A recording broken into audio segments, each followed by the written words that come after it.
Hi guys, how's it going? Welcome to Peaches and Power Bombs. I'm Sarah Hirsch along with Tina Miller, and we have a very special guest right in the middle.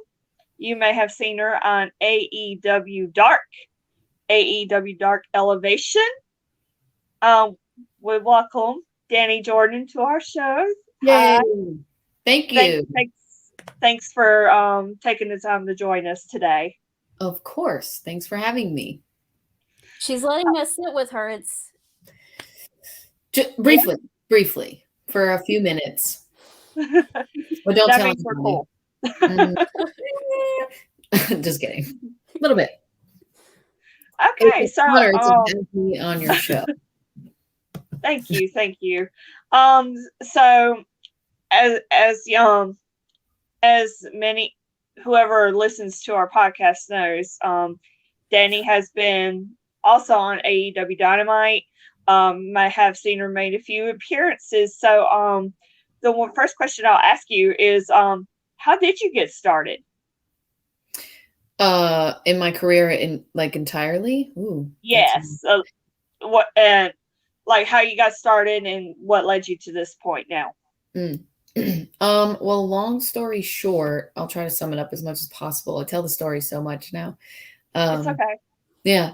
So I try to find different ways to tell it now to just surprise myself, but sometimes it doesn't work because I know the whole story. So so I was living in Savannah at the time with my mom and my stepdad, and we were I was working. I took a year off of school before I went to college just to figure out what I wanted to do in life. Then I didn't go to college, didn't end up going. Started working in the restaurant industry, worked my way up through there. I was a manager at Chipotle at the time. And then my mom had come to me and said, "Hey, I found this flyer." And it was for a movie extra position. So I went and did movie extra work for the first time, and that was awesome. And I got to meet The Rock, which kind of changed my mindset a little bit. It's kind of like when you meet somebody that you've looked up to for so long, you're like, "Oh my God, they're a real person." And I can they're an arm's length of me, and they did this with their life. And he's always been a career idol of mine. So for some reason I was just maybe wrestling, and it was just there lingering.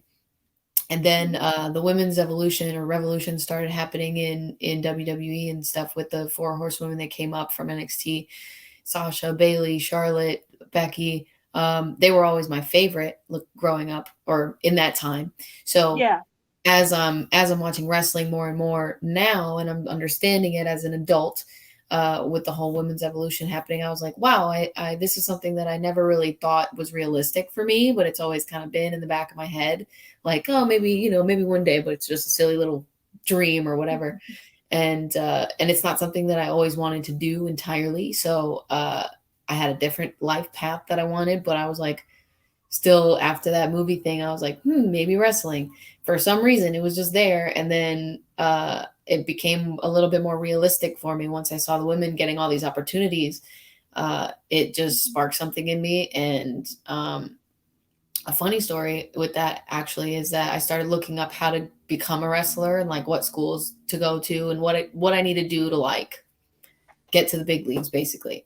So so I found out that I needed to get 3 to 5 years of wrestling experience. So I was got it. And I started searching schools near me, and I found one in Atlanta, and it was the WWA 4. And I had actually been saving money from when I was working in the restaurant industry. When I was a server, before I became a manager, I was a server at Cracker Barrel, and I used to take all my cash that I got and hide it around the house. Don't ask why. And then I would collect it all and bring it to the bank one day, but I would wait until I had enough to bring to the bank. So so I would hide it, and we moved to houses. And then one day my mom was going through a closet, and she found a Ziploc bag, and it had $1,000 written on the bag and in cash in the little baggie. And she was like, "What is this?" And I was like, "I don't know. Don't ask me. It must be, some money that I used to have hidden around the house." And she was like, "Yeah, you did used to do that." And she was like, "What's weird is that you're looking for wrestling schools to go to, and you needed money to go to it, and you were concerned about that. But on this bag, it's written $1,000, and it says school on it. What does that mean? What's school? And I was like, maybe I was saving it to go to college, and but now I ended up using that school bag to put it towards wrestling school. So that was like I thought it was a cool little story. So found that money, went to wrestling school, and then here we are. Okay. Yeah. That sounds like it was meant To be, right? It kind of does. Yeah. So You're one to past believe in fate. me saved a little bag of money for future me to go to wrestling school, which I thought. There you have it. So you said that you always looked up to The Rock, and the women's evolution kind of changed your mind on what kind of career you wanted to go to. So were you always a wrestling fan then, since you were kind of keeping an eye on it before? Yeah, I would always watch it here and there. I played the video games when I was like really little, growing up with one of my best friends, and his older brother would come downstairs and like beat us up with his friends and do wrestling moves on us on the couch and stuff, and that was always cool. And then as I got older, and my stepdad was around, he would have it on sometimes when I came home from school, and I would come in and just see it and like sit down and watch or something. And then after school, it would be kind of the same thing. He would just have it on when I came home. So that was cool. That used to be our little bond, and just kept watching it. And then one day I went to a show, and I think my dad took me to my very first wrestling show, my very first WWE show, actually, in Madison Square Garden, and he got it for me as like as a birthday gift. He gave me the ticket on my birthday, and then we went the next day, and it was like December 26th, and it was really cool for me to see that live in person. Yeah, that's when it clicked, and I was like, oh, I want to go do that. I want to be in that ring, seeing all the people that I looked up to, and they're so close to me too. Even though I was really far away, it was there. I was in the same room, so it was like, wow, this is cool. So, but yeah, I forgot the question now. If you always, well, you answered. Oh yeah, if I always watched it. Yeah. So yeah. Yes, I did.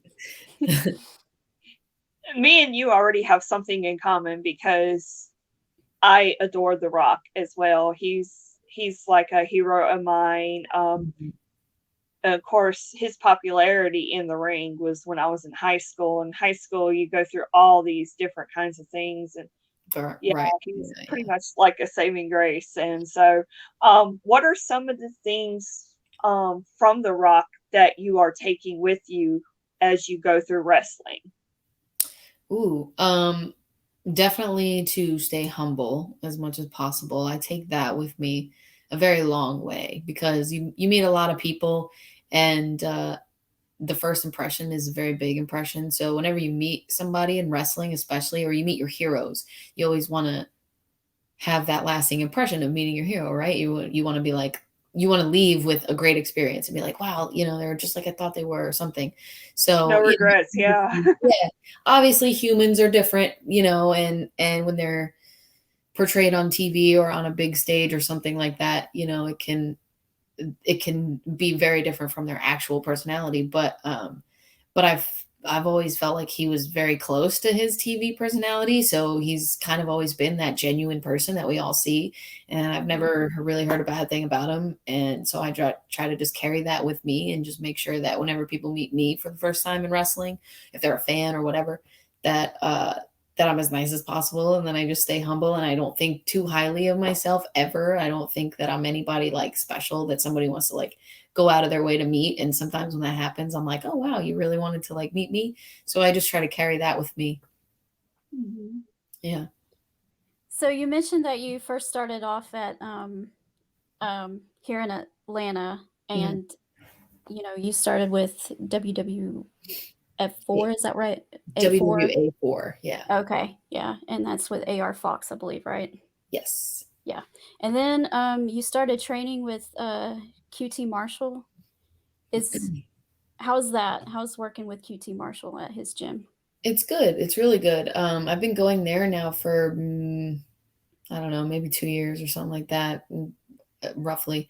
But yeah, ever since I started going there, I just feel like I've gotten just a little bit extra of what I needed, which is why I wanted to go there in the first place.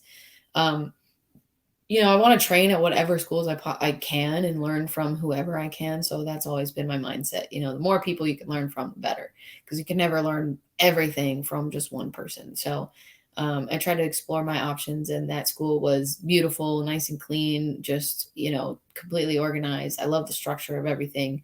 QT's training style was so different from what I had come from. So I wanted to just feel a different environment. And once I started going there, I was like, hey, I want to come in and, tighten up this, and this. And he was like, got it. And just started going from there. And it's been really good. I feel like I've gotten the development that I need, and I just keep steadily going and participating and getting my training on point that, Right. own up.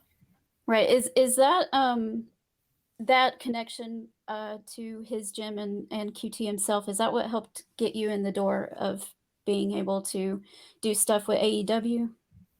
Or was Um, it more on the Diamond Dallas Page side? Oh, no, yeah.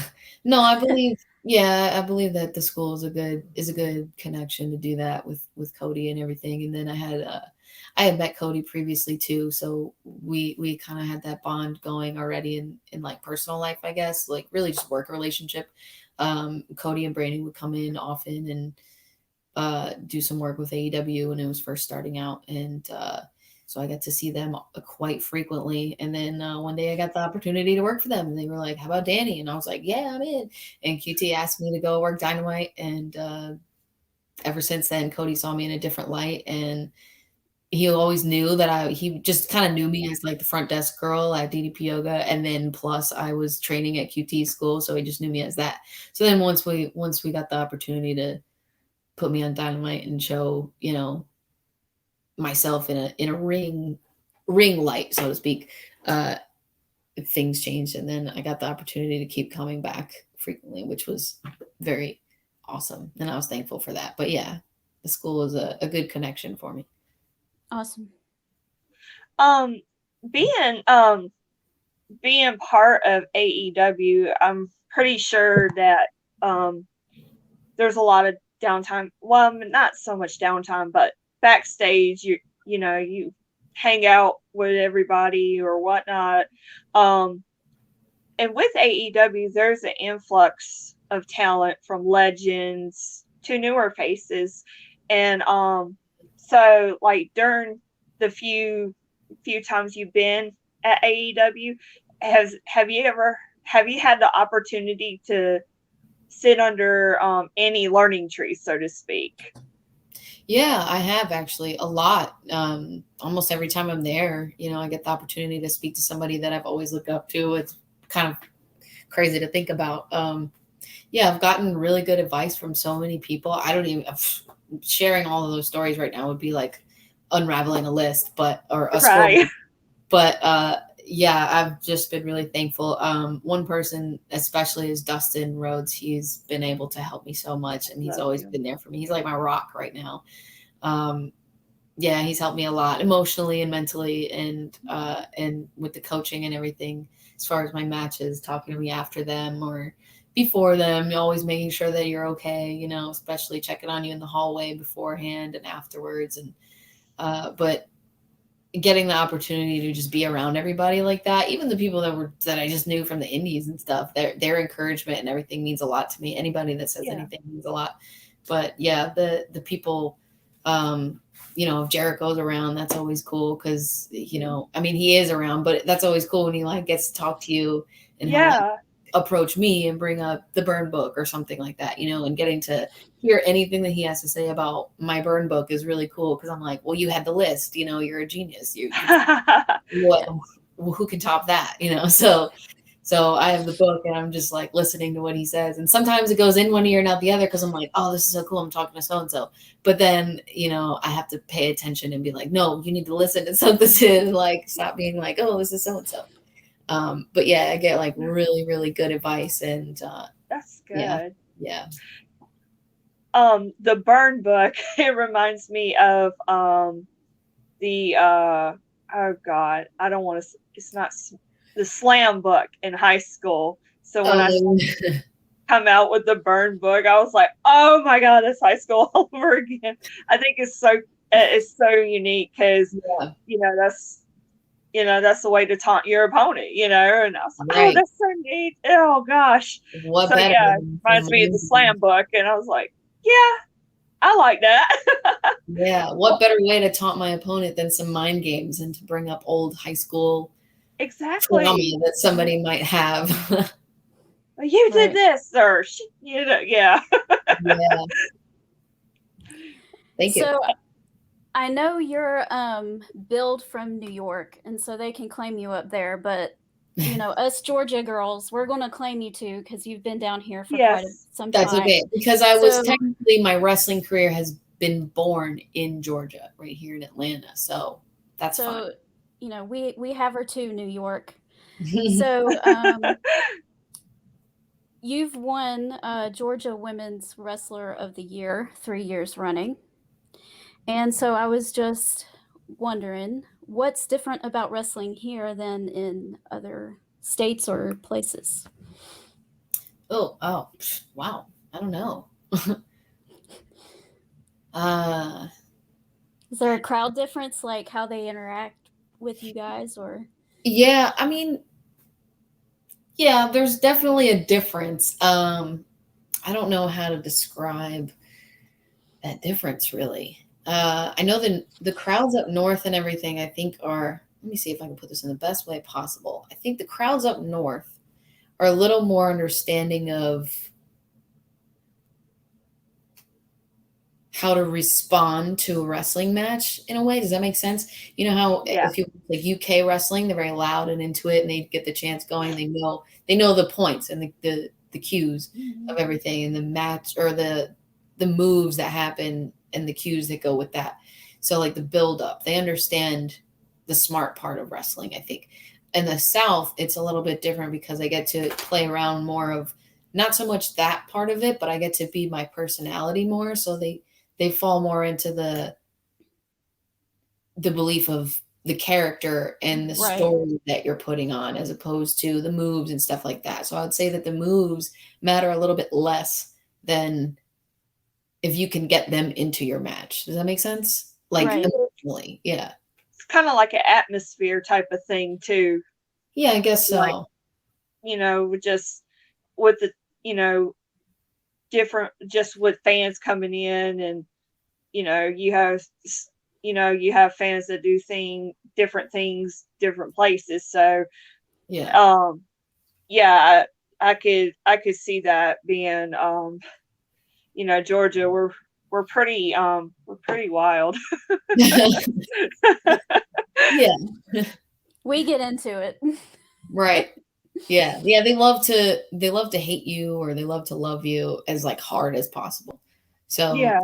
I think that's a good difference. I know personally speaking as a fan, when I go to a place, I'm usually normally very quiet and reserved, and I'll be like, "Hey, how are you?" But put me in a wrestling event, and then I'm louder and like heckling everybody and Yeah. screaming and stuff. So Yeah. yeah, it brings out the worst and the best of me. Right. Well, good. That's what we want sometimes. Yeah. Yeah, I have a 13-year-old nephew, and even though he's been going to shows with me for years, when we went to Dynamite last year in January, the homecoming thing, of course I'm cheering for John Moxley, and he's like, "Stop, you're embarrassing me." What? This is what you're supposed to do. Right. Yeah, that's what you're supposed to do. And I wish more people would get that. It's like when you go to a concert. Like when I go to concerts, Yeah. I'm not the kind of person that's like, yeah, like I'm not super physical and into it. I'm kind of like more of the background person, but at a wrestling show, I'm gonna be like up front and forward and really into it and loud. So that's where you get Yeah. like a Get your fight. money's worth. Yeah. Yeah, I agree. Is the you said that you had did the extra for Baywatch, and so is acting something you want to do even as your wrestling journey progresses? Is it something you've thought about maybe doing down the road, or just Yes. Yes.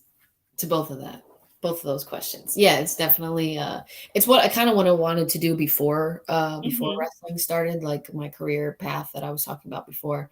was more like marketing. I liked marketing and advertising and commercials and stuff like that, but also acting was also up there in like top 2.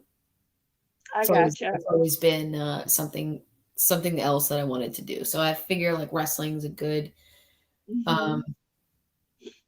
a good start for my career, and not just to like get to acting or anything like that, because that's Right. not the point of like what I'm trying to do. But I love wrestling because it's also acting, and that's what made me Yeah. fall in love with it that much more. And I was like, oh well, forget going to movies and TV. I got it all right here. So it was Yeah. awesome. Yeah. Um, I'd love to still explore that. Speaking of concerts, and I meant to say this earlier, I wanted to I saw on Instagram that you had made a post on Twitter that Missy Elliott responded to you in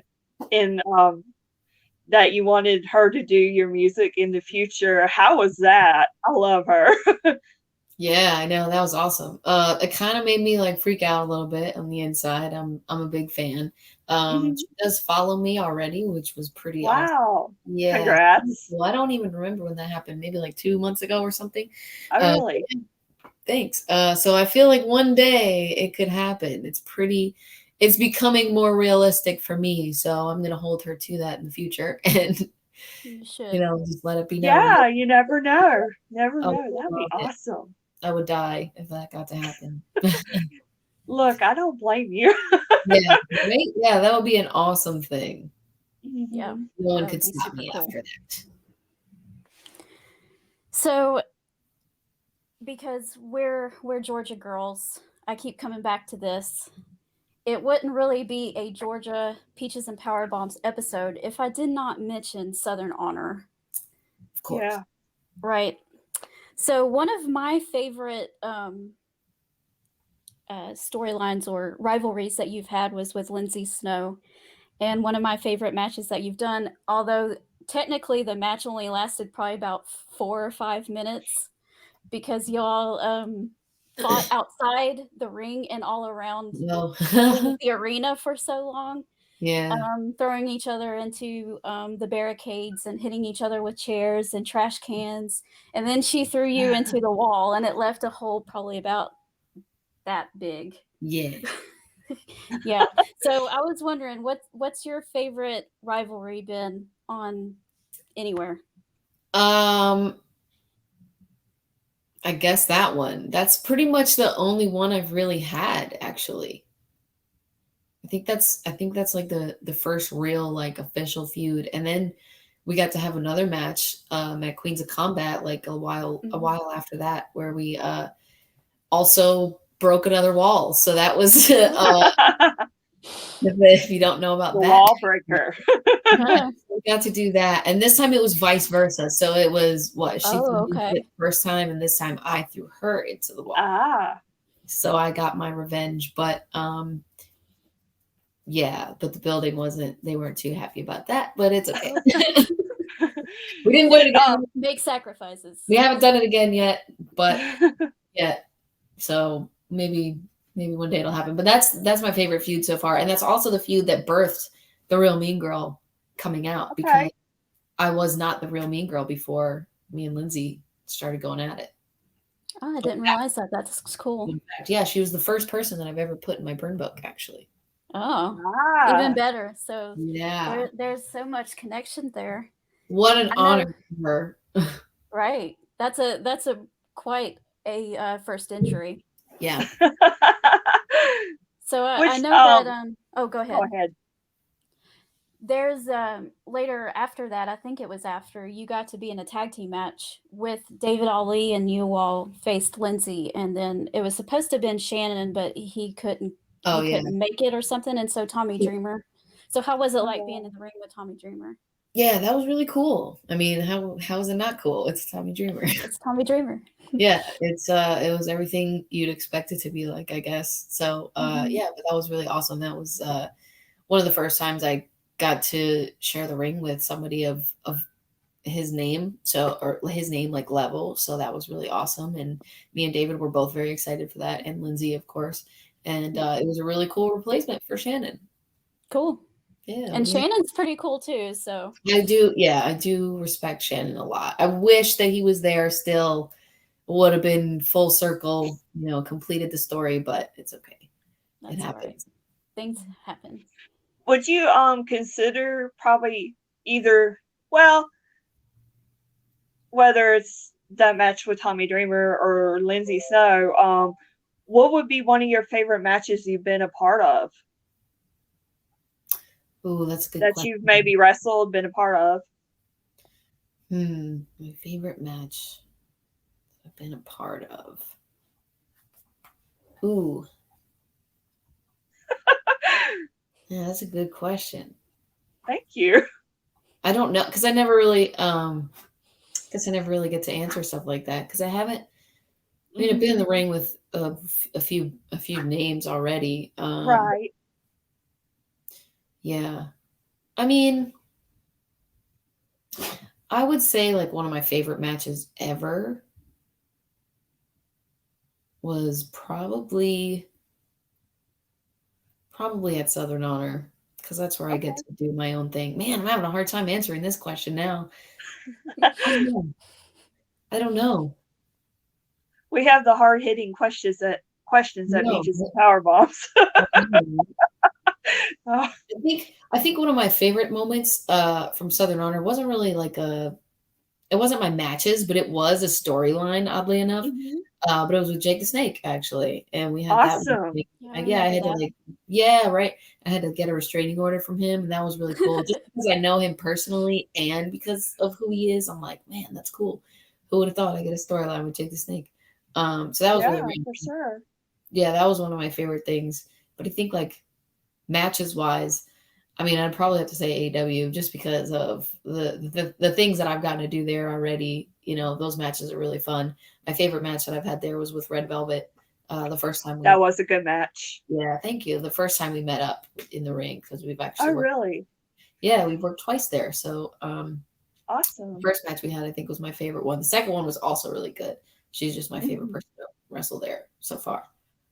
Yeah, even though like some of the matches I found on AEW were like, I think it was like 6-7 minutes, they were still really good, and that kind of brings back to the idea that you maximize your minutes, and I think y'all did a very good job of that. I love the DDT that you do. I'm like, oh god, that's got to be one of your signatures. It is. That's mine. Yeah, I love it. It's very unique, and I was like, oh yeah. Thank you. She got to keep that in her skill set. Next step is to name it. I need to give it a name. I don't have that yet. Okay. I don't think I have names for any of my moves except for my finisher. And that I just, like, a friend came up with back in the day, like when I was training with all the guys. They just came up with J drop because it was like my initial, like J, and you drop them. So we just named it. And now I got stuck with it, and whatever. That's actually catchy. It is catchy though, right? So I didn't change it. Like, J drop. It sounds fun. That's the J drop. That's it. Yeah, that's it. And it's fun. I picture, people yelling it, and I'm like, yeah, I can hear it in the back of my head. So that's cool. But I don't have names for anything else, and I need to work on it. Yeah. So now next is the DDT. Now I need to figure out. Yeah, we got to put on our thinking caps for that. Yeah. One day I'll figure it out. So I've got one more Southern Honor question for you. I think it was 2 years ago, a year and a half, 2 years ago. Chris Jericho and Kenny Omega actually showed up and surprised everyone, and you got to be part of this angle. You got to be part of their build up for the show coming up. Yeah. Before Dynamite started. So how was that to get to be part of that? That was awesome. I couldn't have asked for anything better to happen in my life at that time. That was awesome. Who would have thought that we'd get to be a stepping stone for them and for AEW? I mean, that was a really cool thing. And they were trying to build it up. I think that was when they were trying to get like 1,000 people in the door or something like that. Yeah. For that show. And I think they pulled it off too. I think they had over people come in to watch, and that was awesome. Yeah. Yeah, the electrifying moment at the end of the show or whenever it happened. I don't even remember now because it's been 2 It years. was Yeah, when the crazy. lights went out and everything, that was so cool. And then we had that big Avengers moment. Um, yeah, I'll always remember it. I'll never forget it. I still look back at the pictures to this day. Me and David will pull it up and be like, wow, look at us. We look so different now. And, Yeah. and everybody that was involved in it too, all the Southern Honor kids. And then I think it was cute because Kenny had cut a promo afterwards and he had said something like, all these people, all these wrestlers right here, you'll see them on AEW one day. And it's funny enough because about 50% of those people have been on AEW, maybe Yeah. over 50%. I don't remember. Yeah. I'll go Quite a back few and look. of them have A been lot of them, right? AEW. Yeah, so that's good for us. But Lee is signed now, isn't he? yeah.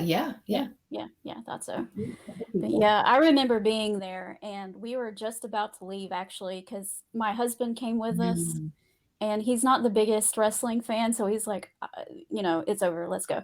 So, but we were almost out the door, and then Little did the you lights know. went out. The lights went out, and we were like, nope, we're not going anywhere. And there was Jericho, and then Kenny Omega like ran right by me, just like that. So I was like, okay, nope, I'm definitely not going anywhere now. So Yeah. that was really cool. Yeah, I that's was awesome. happy that you guys got to be part of that too. And as a fan, of course, I'm not ever going to forget. Yeah, that was really big. I mean, it sent shockwaves on the internet. I remember that. Yeah, it was all over. Yeah, Oh, excuse me. that was pretty cool for sure. Yeah, awesome. Made headlines everywhere.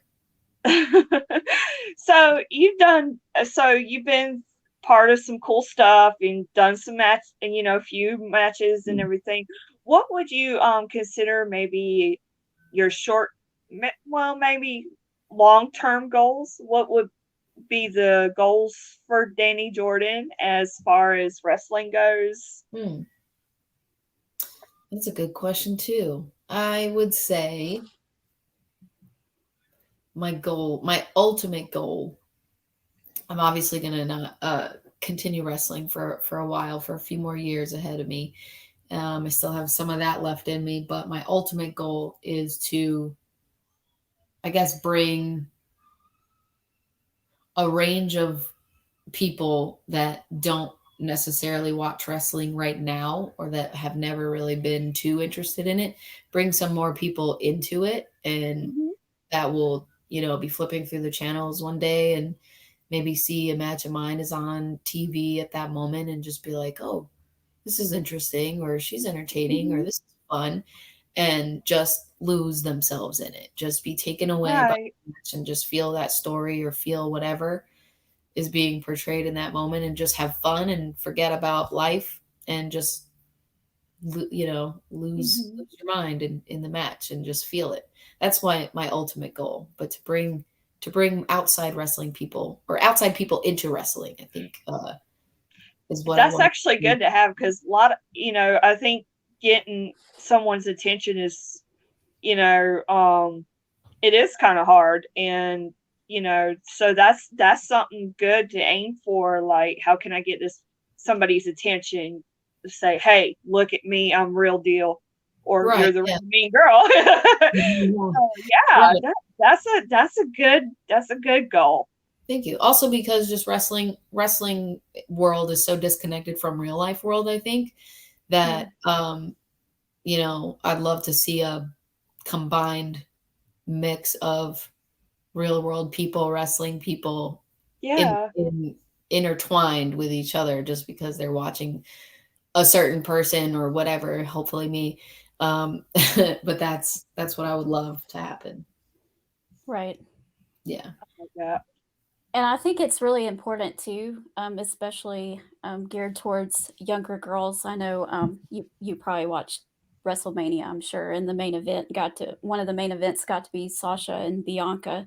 And I Yeah. remember watching that match with my 16-year-old niece, and she's sitting there crying because she's completely into it, Yeah. and she was just so happy at the end, and just having that special connection with young fans and young girls in particular, I think is important.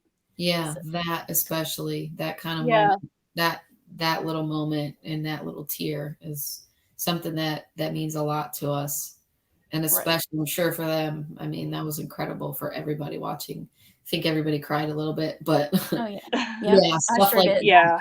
yeah, it's stuff like that you really feel, So Yeah, and in that sense too, women's wrestling has come so far. So seeing things like that, yeah.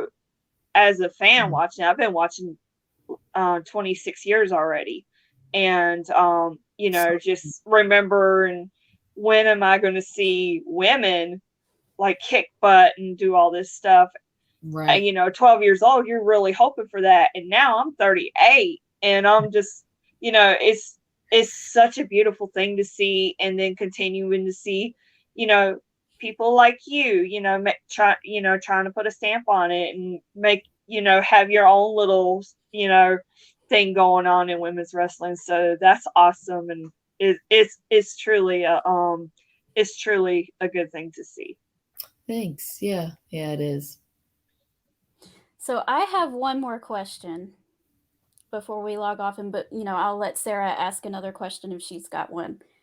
But we had this conversation probably about it's been a while because we haven't seen each other, but about a year and a half ago, maybe 2 years ago, about how you really liked Bailey.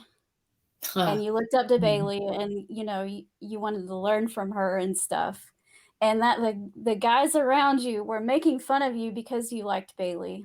Raven in particular, have you been able to rub it in their face yet? That's what I funny. want to know. No, actually, well, okay, maybe some of them, yes. Raven, no. I should probably hit him up. I'll give him a call later, maybe. Be like, hey, have you heard? Yeah.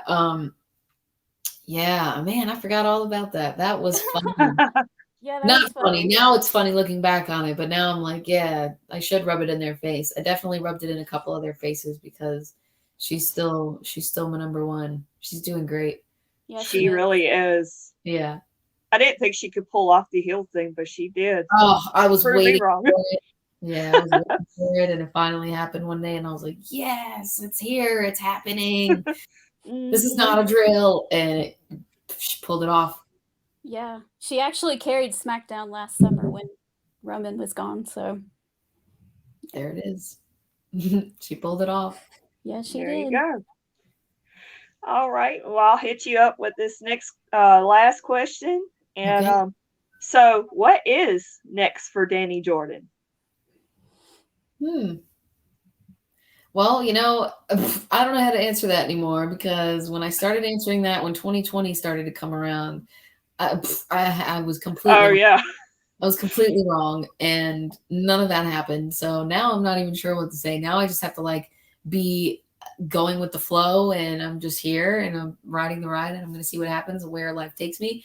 Because before I had a plan, and I was like, 2020, it's going to be awesome, and then it wasn't. It kind of was at first, and then a lot of good stuff happened. It did turn out to be a blessing in disguise, but now I'm not sure where I'm going or what I'm doing. I guess I just hope that I still am able to be a contracted wrestler within the next 2 years. That's my goal. That's what I'm striving for. So I guess that would be next. I guess that's my answer. Yeah. I'll go with that. Yeah. Right. I think we all learned from this past year that we have to take things day by day and just be thankful for the blessings that we're handed on a daily basis, because anything could be gone in 5 seconds, or so we have to be diligent and thankful for the opportunities that arise. Right. Well, everyone, this has been Peaches and Power Bombs, and we are so thankful that our special guest Dani was able to be with us. You guys can see her on AEW. As of this recording, it hasn't it hasn't been on YouTube yet, but she does have a recent match with Layla Hirsch on AEW Elevation that airs on Monday nights on their YouTube channel. So check that out if you have. I don't think it's any relation to me, by the way. Same last name and all. You never But know. I am Tina Miller, and that is Sarah Hirsch, and we are Peaches and Power Bombs, and we're glad that you guys were able to be with us. Follow us on Twitter, Instagram, and Facebook. Like and share our YouTube channel, and we will see you all later. Bye. Bye. Bye.